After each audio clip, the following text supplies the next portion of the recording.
In our studio, we have Tim Ballard, founder and CEO of Operation Underground Railroad and the chairman of the Nazarene Fund, and Deandra Simmons. She is a Mercury One ambassador.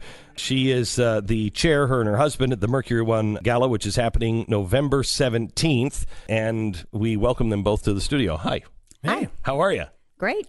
Thank you. You became an ambassador for Mercury One. How exactly? Well, my husband, who's a photojournalist, is also, he works with Mercury One, and he got me involved because I knew Suzanne, who was the executive director, still is, and he told me about what you all were doing to help women and children and persecuted Christians that had been captured by ISIS or their lives had been affected, and also refugees.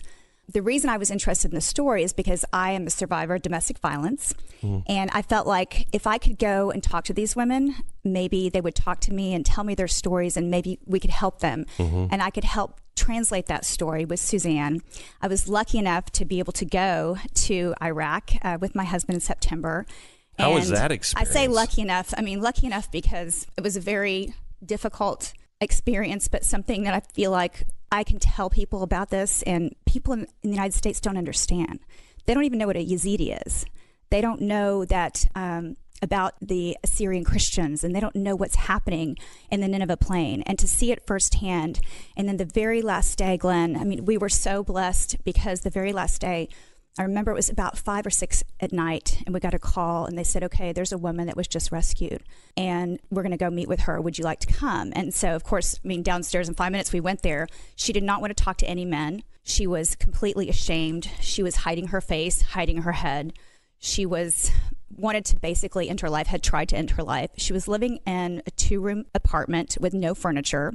She had no food. She had tea and biscuits, which she offered to us. She made us tea and biscuits when we got there. This person had nothing. She had a Bible and a rosary, and she was obviously traumatized and shaken up. And this woman had, at one point, we thought at the time had been sold about 10 times, but to be honest, she was sold 16. And she was captured in Mosul, where she was an educated woman.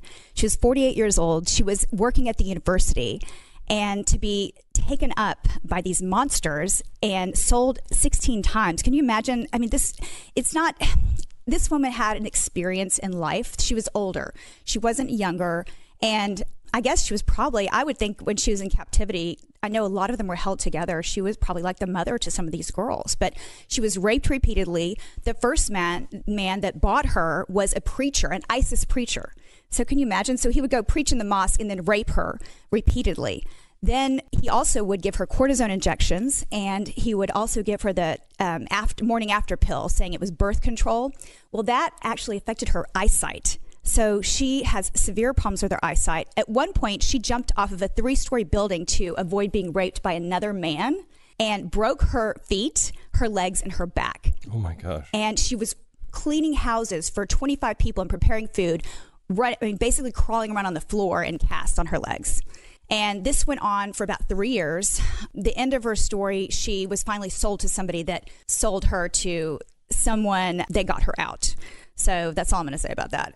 So she did get out. When we met with her, she had just recently been freed, and she had been liberated by another organization. So Mercury One took her case in and gave her food, gave her money, and then helped her. Now she's going to immigrate to Australia.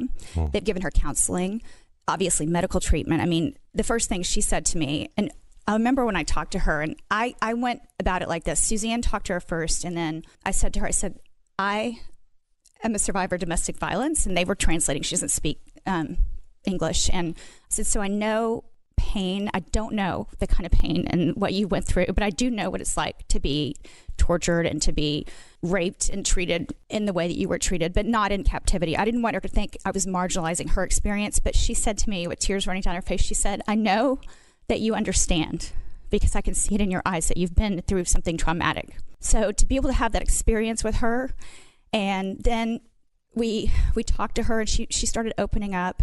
She has since had medical attention, but she's going to have a lot of female medical attention, which will be done in Australia.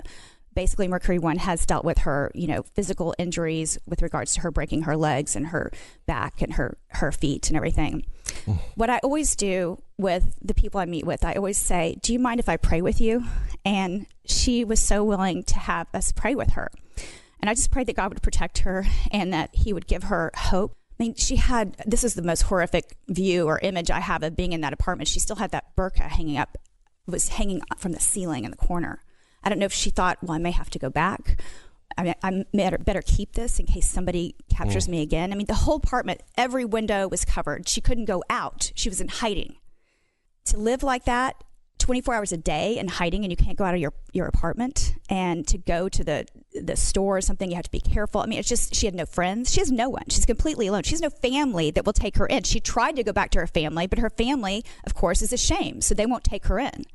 So these women are trying to go back home to the relatives they have left, and they're not taking them in because they're a scourge on the family or disgrace to the family, which that's a whole different story of education. It's so bizarre that these are, the culture is so different. Mm-hmm. And here are good, faithful Christians, but the culture, to even have the conversation that you had with her, mm-hmm.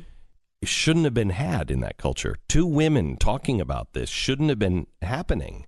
And these women, if Mercury 1 or others don't get in, they're going to kill themselves because they have no place to go and to heal. None.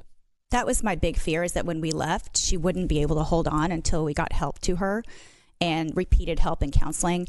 My biggest fear for her, because I know I've been there, I know how bad it is when you're in a situation that's so abusive that you don't think you can go on. And I said to Suzanne, I don't know if this woman is going to make it. I mean, I know she's a Christian, and luckily, and I'm a Christian as well, the Christian faith, you have a chance, and you don't feel like that's an option most times. But when you've been in that desperate kind of situation, you just never know. But